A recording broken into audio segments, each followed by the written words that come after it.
Salam Saren Pagi GKI Salatiga. Hari ini Kamis 2 September 2021. Bersama saya Apriani Dorcas Rambu Atahau. Sebelum kita merenungkan firman Tuhan, mari kita berdoa. Bapa kami yang di surga, terima kasih untuk pagi ini, karena kami masih diberi kesempatan untuk merenungkan firman-Mu. Kami mohon pertolongan Roh Kudus, agar kami mampu mengerti dan melakukan firman Tuhan dalam kehidupan kami. Dalam nama Tuhan Yesus kami berdoa. Amin. Bapak, Ibu, Saudara-saudari yang dikasihi Tuhan, firman Tuhan yang akan kita renungkan bersama pagi ini diambil dari Injil Matius 5 ayat yang ketiga sampai 12. Demikian bunyi firman Tuhan. Berbahagialah orang yang miskin di hadapan Allah, karena merekalah yang mempunyai kerajaan surga. Berbahagialah orang yang berduka cita, karena mereka akan dihibur. Berbahagialah orang yang lemah lembut, karena mereka akan memiliki bumi. Berbahagialah orang yang lapar dan haus akan kebenaran, karena mereka akan dipuaskan.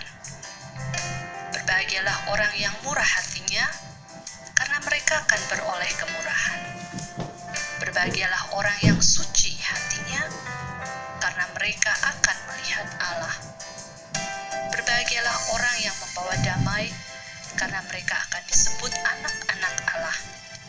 Berbahagialah orang yang dianiaya oleh sebab kebenaran, karena merekalah yang mempunyai kerajaan surga. Berbahagialah kamu, jika karena aku kamu dicela dan dianiaya, dan kepadamu difitnahkan segala yang jahat. Bersukacitalah dan bergembiralah, karena upahmu besar di surga. Sebab demikian juga telah dianiaya nabi-nabi yang sebelum kamu. Sedemikian jauh bacaan firman Tuhan pagi ini, dan renungan akan bersumber dari buku Seri Selamat Memanusia, karangan Pendeta Andar Ismail, dengan judul renungan Kualitas Kebahagiaan. Punya pacar, punya gelar, punya kedudukan, punya rumah, punya mobil, punya istri, punya suami, punya anak. Begitulah anggapan kebanyakan orang tentang bahagia. Yang berbahagia adalah yang punya ini dan punya itu. Kita semua tentunya memang ingin berbahagia, karena kebahagiaan itu adalah salah satu kepuasan hidup. Merasa bahagia adalah merasa senang dan tentram secara lahir dan batin.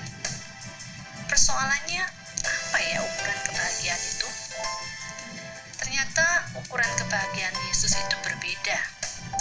Dalam khotbahnya di bukit yang tadi kita baca, Yesus berkata bahwa yang berbahagia adalah orang yang tidak berdaya dan hanya bergantung pada Tuhan saja. Yang berbahagia adalah yang bersedih hati. Yang berbahagia adalah yang rendah hati.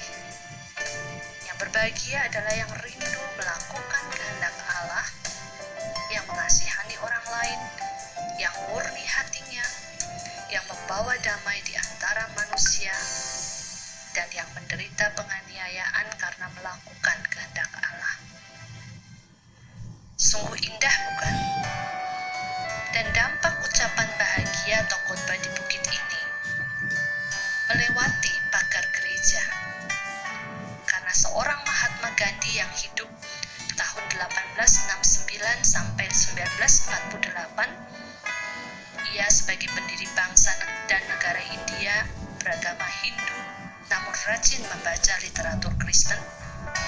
Ketika ditanya apa sumber ilham gaya hidupnya yang biasa disebut satyagraha, yaitu bersih dari kecurangan atau kebencian, dan ahimsa atau bersih dari kekerasan, ia menjawab, I am most inspired by the beatitude and the sermon on the Mount of Jesus. Saya terilhami terutama oleh ucapan bahagia dan khotbah Yesus di bukit.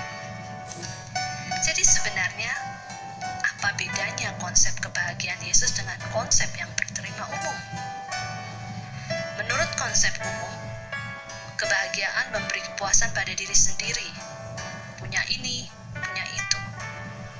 Namun menurut Yesus, kebahagiaan yang berkualitas adalah memberi kepuasan kepada kehidupan bersama yang bersifat relasional, baik pada orang lain maupun kepada Allah.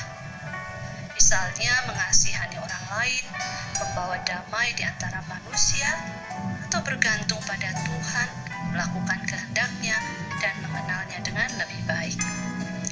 Konsep Yesus ini merupakan pengembangan dari konsep Aristoteles, seorang filsuf pedagogi yang hidup tahun 384 sampai 322 sebelum Masehi.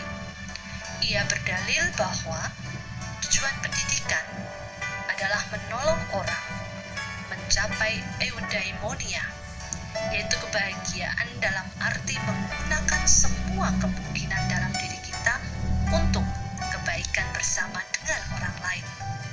Sehingga benarlah apa yang dikatakan Yesus dalam Kisah Para Rasul 20 ayat 35, bahwa lebih berbahagia memberi daripada menerima.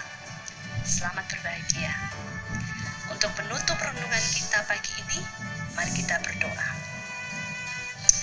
Ya Tuhan, terima kasih atas firman-Mu. Kami bersyukur atas kesempatan untuk berbahagia.